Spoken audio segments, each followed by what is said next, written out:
Good evening, everybody. My name is Maria Latella. I'm so proud and happy to be here in this extremely strange situation.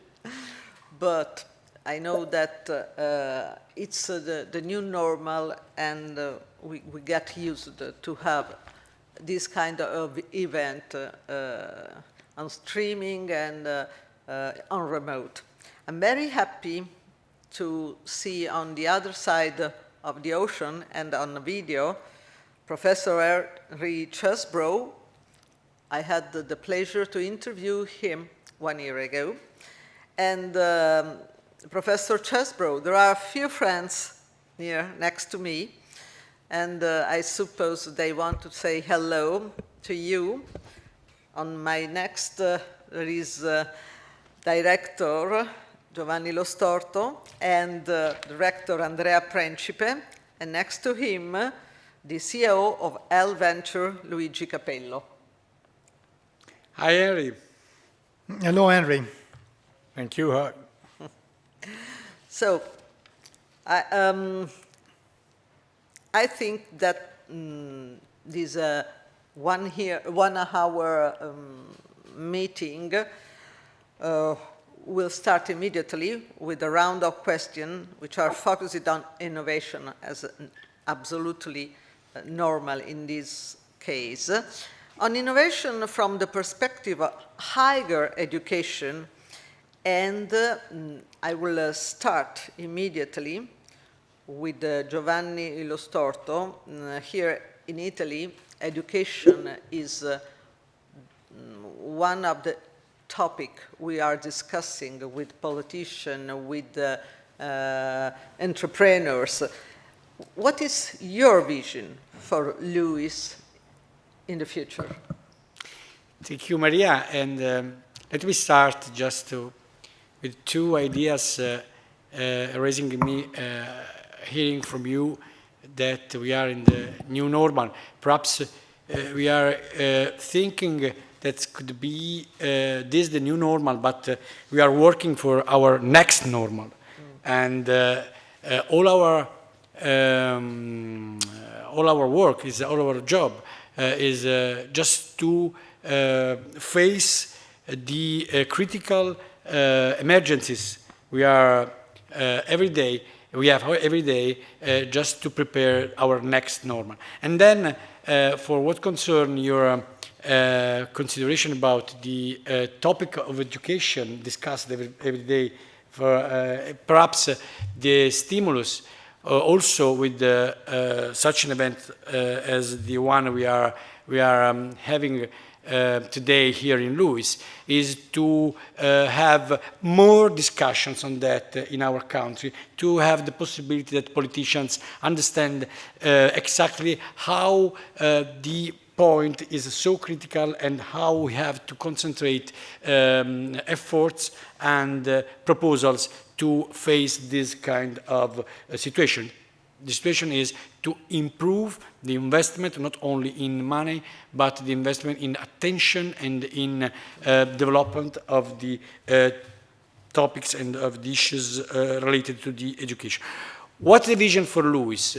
We faced a very incredible and situation when, like all other universities and schools and all the people around the world, we lived the lockdown experiences. And our, let me say, situation was incredibly particular, just because we started a few months before to think about the development trajectory of LUIS and to prepare our digital transformation. So we were, I'm not saying we are ready to face the critical situation, but when everything happened, when the government decided to close everything, LUIS reacted in overnight, and we were ready to organize everything in what we had as our new normal in the moment in which happened everything. And we had an incredible experience. Cisco worldwide chose Luis like the best experience around the world as a case history to tell in a worldwide conference Cisco had a few months ago. But how we'll achieve our vision to prepare the future? I think that the chance we have today is exactly in this direction. We decided to launch this call just because we do believe that we need to prepare the future of Luis, trying to understand what startups around the world, what innovators around the world. It's the reason why we are working with the father of open innovation, Professor Chesbrough, what they could suggest us to implement our vision of Luis. And our vision of Luis is something composed by two relevant different things: the humanities and the digital. So the digital part will be the part we have worked on with a lot of efforts just to prepare the capability of Luis to use the digital tools to complete the transformation of our view of education, but not without the, how can I say, the relevance of the humanities. And the Rector could tell better than me how this is relevant for us, but let me add just two examples. The first one is that we've developed in Luis a sort of new experience called life large learning approach.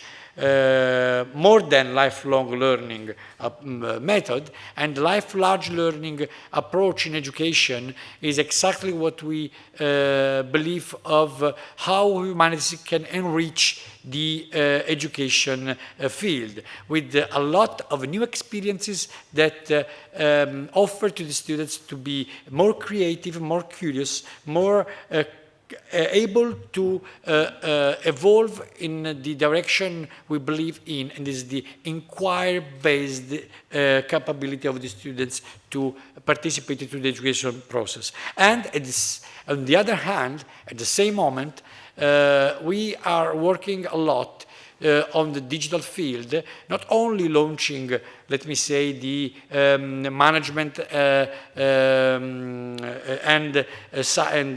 computer science track in our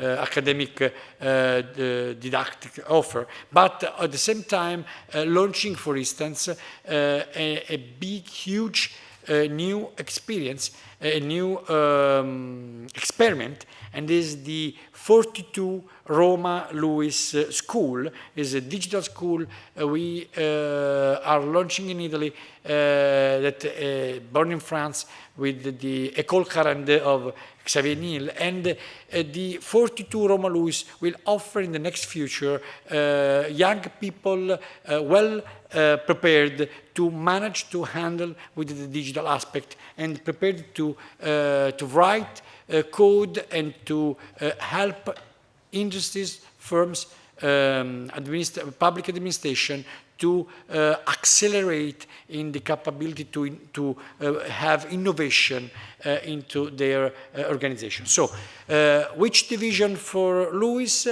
To have the possibility to give to our students a sort of bouquet of, can I say, several options to be well prepared to face the world that is changing so speedily that we can't imagine before COVID-19. Yes, definitely it's true. Thank you, Director Storto. And I agree with you. What COVID taught to me, but I think to many of us, is that competence and long life learning and try to be on the verge, to be ready for the future is absolutely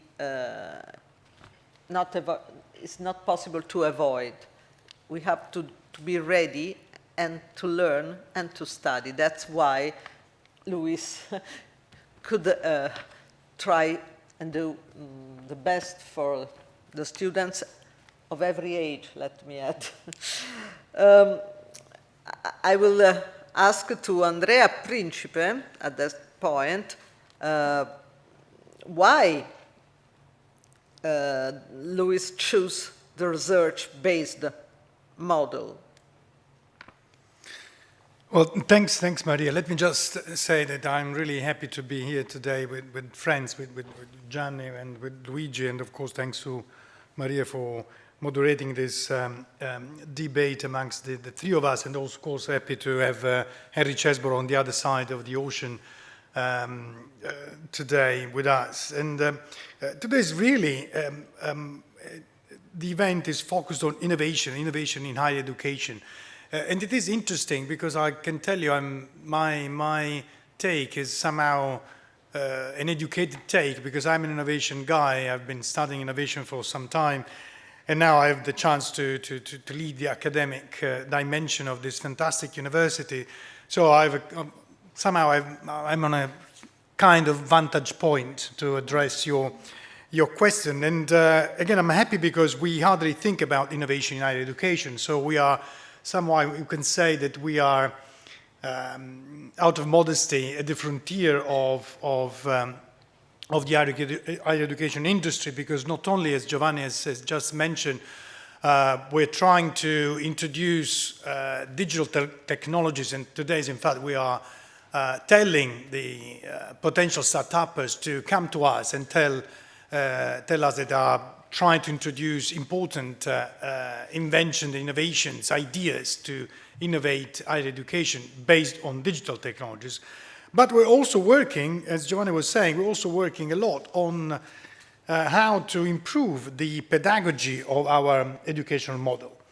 And Maria, you asked me why we are embracing this research-based model or inquiry-based model of education, inquiry-based model of teaching.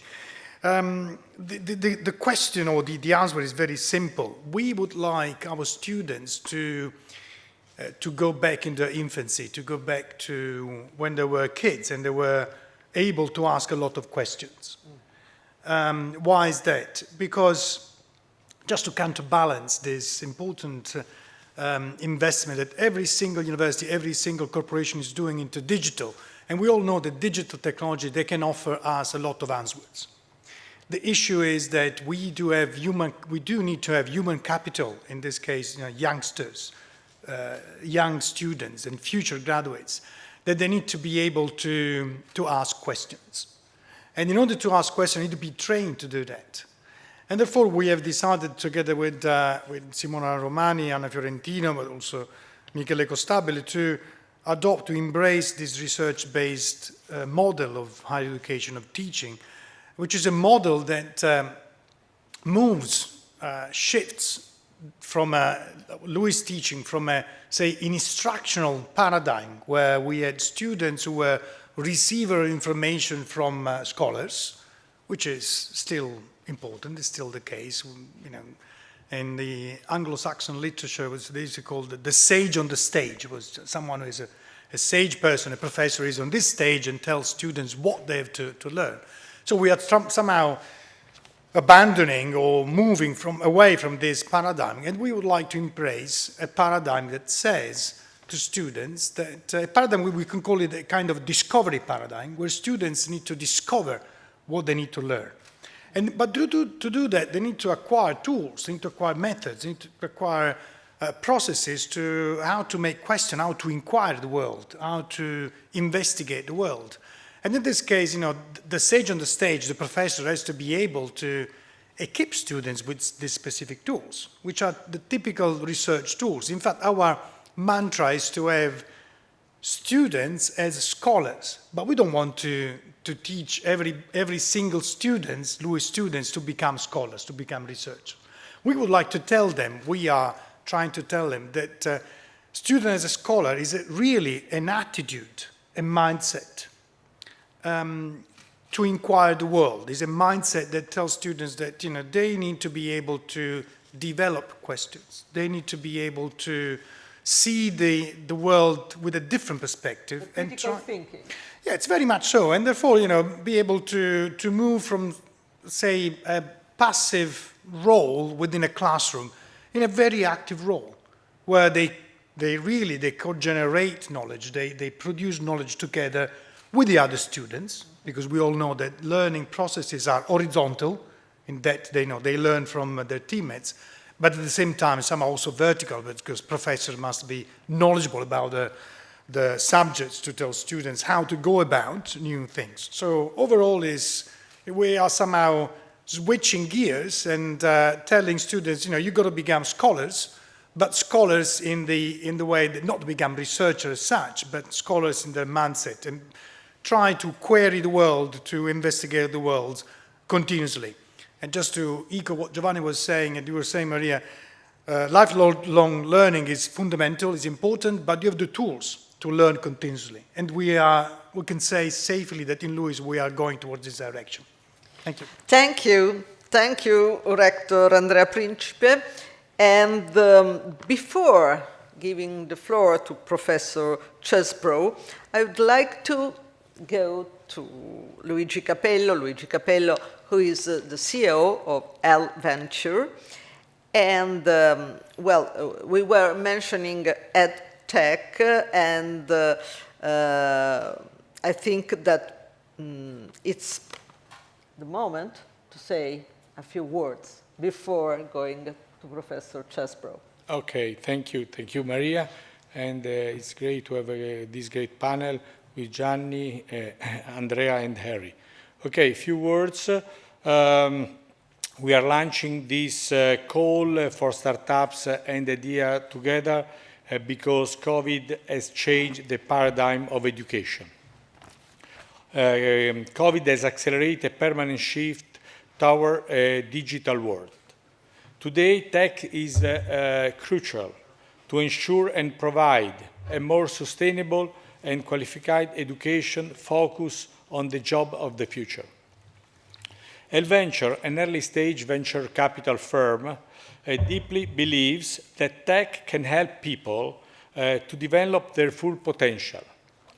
That's why we back talents, transform them into entrepreneurs, and the most promising startups into successful companies. We started investing in digital startup in 2013 through our acceleration program, LUIS and Labs, a joint venture with LUIS University. We have created more than 100 startups since.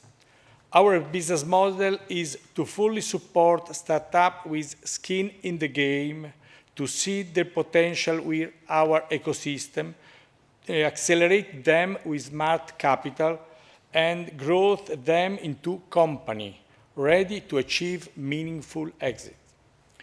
We have more than 80 startups in our portfolio, which have raised more than 86 million euros, 18 from LVenture and 68 from co-investors.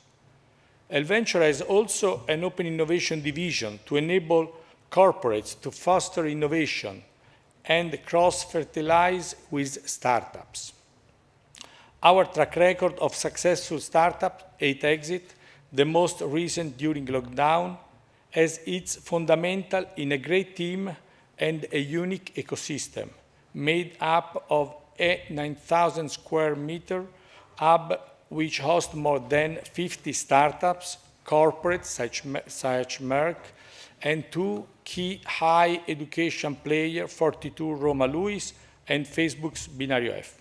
To conclude, by sharing our know-how, networks, and our passion, we are thrilled to support new, amazing, disruptive tech ideas, projects, and startups. Thank you. Thank you, Luigi Capello. Now it's turn of Professor Henry Chesbrough. And my first question, Professor, is probably the one you are expecting. So what open innovation is and how it allows organization to innovate faster. Thank you very much, Maria. I am very sorry that I am not there with you in Rome. It was We too. It was my heartfelt wish to be there. I am truly sad that I cannot. Would you like me? I did prepare a few slides to address this, but should I answer your question directly, or would you like me to use the slides? No, please go with the slides. Okay, then if my colleagues there could bring up the slides. Yeah, and then to the next slide, please. So there is a definition of open innovation, and there are a lot of words on this chart. So please don't be too concerned, but the fundamental idea behind open innovation is that innovation is no longer a vertically integrated activity on the journey from the laboratory all the way through to the market, but instead has become a collaborative activity with many handoffs and partnerships along the way. If we go to the next slide, you can see some specific aspects of this definition that are important to emphasize. The idea that it is distributed, the idea that there are knowledge inflows and outflows that are purposive, that are intentional, and that the motivations are both monetary and also non-monetary. So these are the elements that comprise this concept of open innovation. If we go to the next slide, I can give you a sort of a visual idea of this. This is talking about the development from 2003 when the book was first described to last week in preparation for our time together here. I did the same search on Google. I got 980 million page links for open innovation. And when I went on LinkedIn, I got 700,000 people whose jobs involve open innovation. So it has really become a very widespread phenomenon. Next slide, please. So here is my visualization. If we think of an innovation process opening up, the funnel that contains the innovation projects, instead of being closed and flowing all the way through inside the organization, instead it has holes. And this is intended to represent openness so that knowledge and ideas can flow into and out of the organization during the innovation journey. If we click through these, you'll see some of the different flows. So please, next slide. This is a build that has a few of them, so please click through all of them. Yeah, you can see the different pathways in this open distributed model. Yeah, there we go. So what does this mean for higher education? I really congratulate my colleagues at Lewis for really bringing a vision for how open innovation can contribute to what Giovanni Storto rightly called the next normal.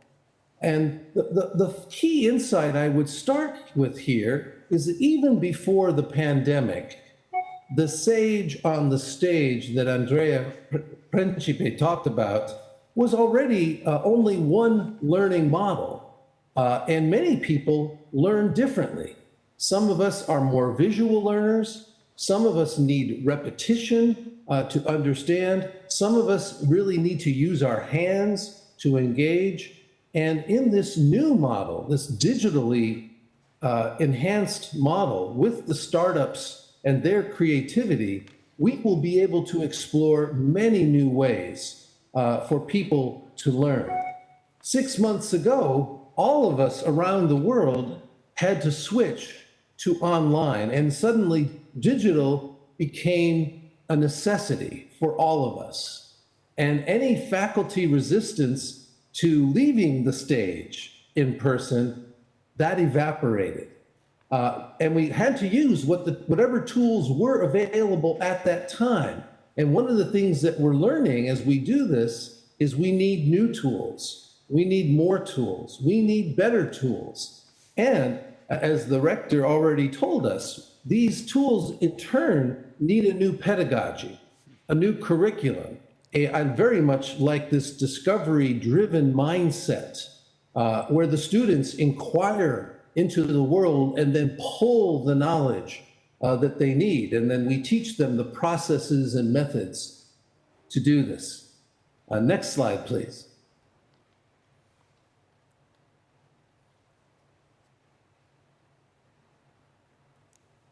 So the insights also come from my colleagues in industry reacting to this transformation that nobody expected. But if we think about it, there are real opportunities amongst the chaos and the crisis. The CTO of Dell spoke with me last week and told me that where we work and how we work in organizations is going to be the focus for Dell's innovations for the next 10 years. He described it as prime real estate for innovation. And if I may, the CTO of an American company called Rockwell Automation gave us a label that I would like to offer to the group to think about this transformation, the COVID enlightenment. COVID, of course, because of the pandemic, and enlightenment, because it really was a scientific and cultural and artistic awakening after some very, very difficult times earlier in our history. And being in the Eternal City in Rome with such a long and rich history, I think thinking of this as the COVID enlightenment might be an interesting label for the work that we're doing. Next slide, please. Where might this take us? This journey has, of course, I love the life large opportunities for Lewis, its students, its alumni, but there are other futures that could also arise out of this, both for Lewis and for its partners. And this, I think, is what allows the enlightenment and the energy to flow. We already talked about the life large learning. I think Lewis also, with these tools, as they develop and test and demonstrate effective learning, this is going to allow them to engage even more deeply inside organizations, with their training organizations, their HR functions. And in this process, Lewis is going to go from its already considerable thought leadership throughout Europe and really become a global thought leader. And for the partners, the startups, all the ones participating in this from the outside, higher education can become the test bed, the entry point, the proof of concept for many wonderful ideas and tools. And then you can take these into other markets as well. There are going to be needs to aggregate these tools together to create platforms that can deliver a consistent, powerful experience. There are going to be great opportunities for gamification and to take some of the ideas around learning and combining them with the activities around games that young people already do. And all of this is going to create new revenue streams for the partners well beyond their activities with Lewis. And I really congratulate the Lewis team for bringing LVentures into this initiative so that the coaching, the mentoring, the smart capital, the ecosystem, the connections that they're going to need are part of this program from the inception. I think that's an excellent design. And then, Maria, my last slide. There's an old African proverb that if you want to go fast, go alone. But if you want to go far, go together. And I think this journey that Lewis is embarking upon with the startups, with LVentures, with the wider community that come together around this will take the pedagogy and higher education quite far indeed. So thank you for the opportunity to share some of these thoughts. Thank you, Professor Chesbrough. And if I can ask you one more question to address to our student, most of the students who are here in Lewis and are listening this event are, I guess, curious. You mentioned a new pedagogy, you mentioned a new curriculum. You have talked of COVID enlightenment. And Yes. this is giving us a sort of hope in a moment in which we are not so optimistic about the future. So my question is simple.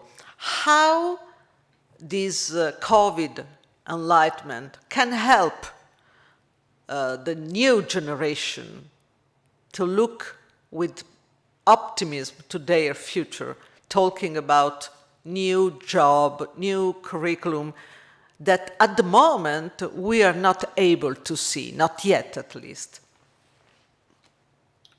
One of the things I really like about the initiative that's being launched in Rome this evening at Lewis is we are not saying here is the path forward.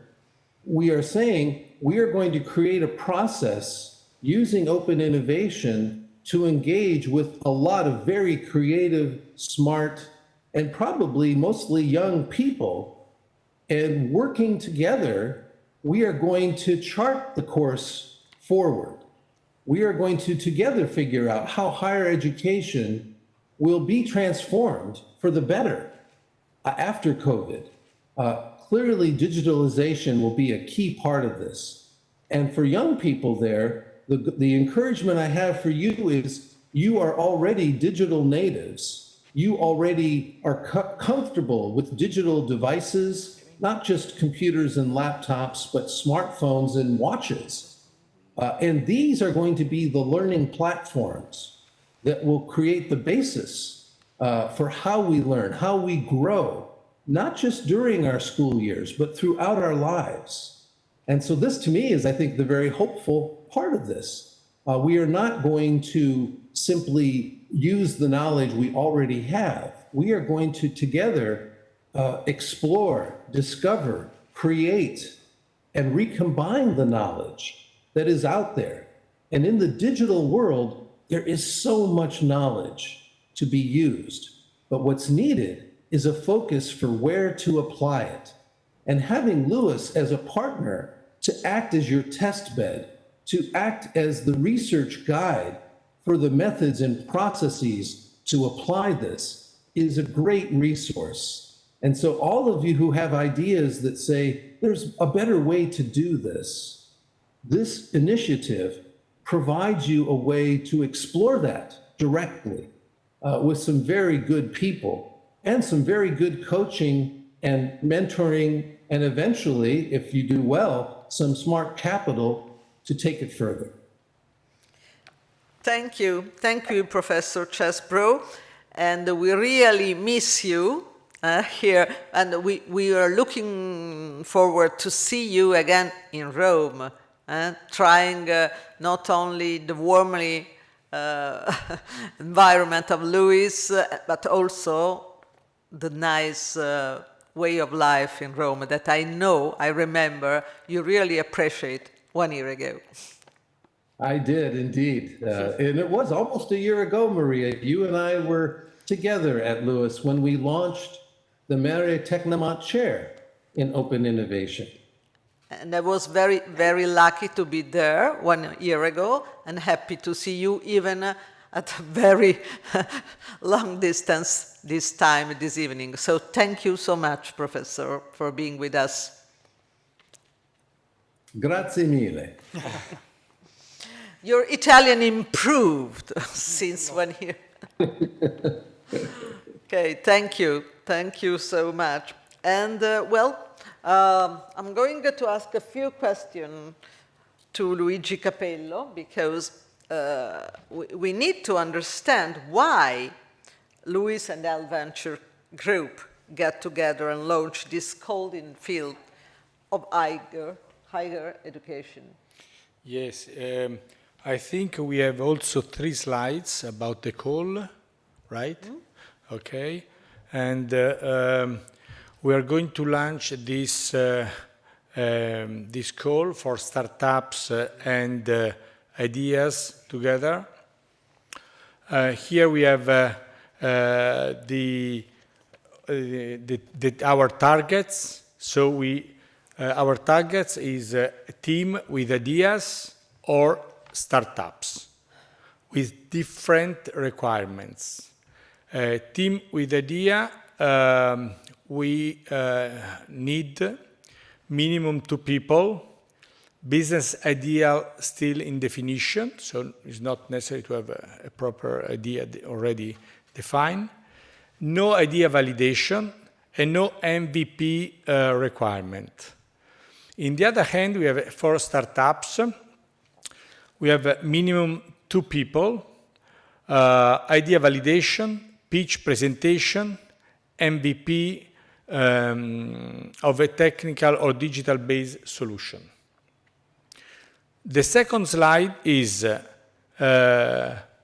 okay, thank you, the call structure. So today we launch the call and it will be open till the middle of January, okay? So 3 months and a half until January 15, 2021. From January until the beginning of March, there is a pre-selections shall take place for the bootcamp. Following the bootcamp, awards shall be assigned to the teams and the startups selected. So the third slide is what is offered in exchange, what we give to the applicants. The successful applicant selected shall receive 1 or more of the following awards. Team with idea, so we start from team with idea, so 5K grant, MVP validation on Luis network, external communication on Luis channel, an assessment and advisory meeting with the evaluation team, training and entrepreneur skills from Luis or Luis Business School. In the other end, for startups, possibility to access the final selection for 2021 summer batch of Luis and Labs. I remember acceleration program. I remember there are 2 batch every year. So next batch is in the summer. The second point is MVP validation, access to Luis and LVG network. So this is our the call and our the timing and the rewards. What I can say, join us and don't miss the opportunity to shape the future of high education. Thank you very much. I have a question. I don't know if any of you has the answer. I wonder who can apply for this interesting chance that you are offering. Should I say? Should I? Yes, please. I think, Maria, we are looking for passionate people. We are, our tipping point nowadays is that all is happening. As Kevin Kelly says, who will have our age in 2100, so 80 years from now, will think about us that we lived in the most interesting period, in the most interesting time. So because we are living the change, and we are not enough. How can I say? It is not enough just to live the change. We have to act to change into the change. And just to prove to change the change, it is necessary to put the education at the center. So in Lewis, thanks to our professors, here we have the chief of the professors, Andrea Prencipe, thanks to our colleagues, thanks to our students, in Lewis we have the huge opportunity to understand that to lead the change, you have to put the education at the center. And putting the education at the center means to leave the transformation of the education exactly as the most important thing we need for our sons, for our future. So we need passionate people.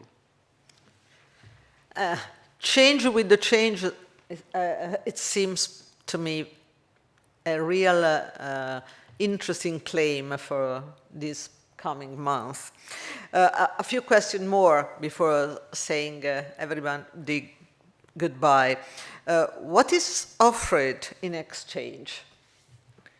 Yes, but I think before there were a slide, but I think in one word we offer an ecosystem. If we are looking for create people, we need people with brilliant idea, and this is not a normal call. This is a call inside an ecosystem. We have a university, we have investor, we have corporates who are willing to invest, to find a new solution.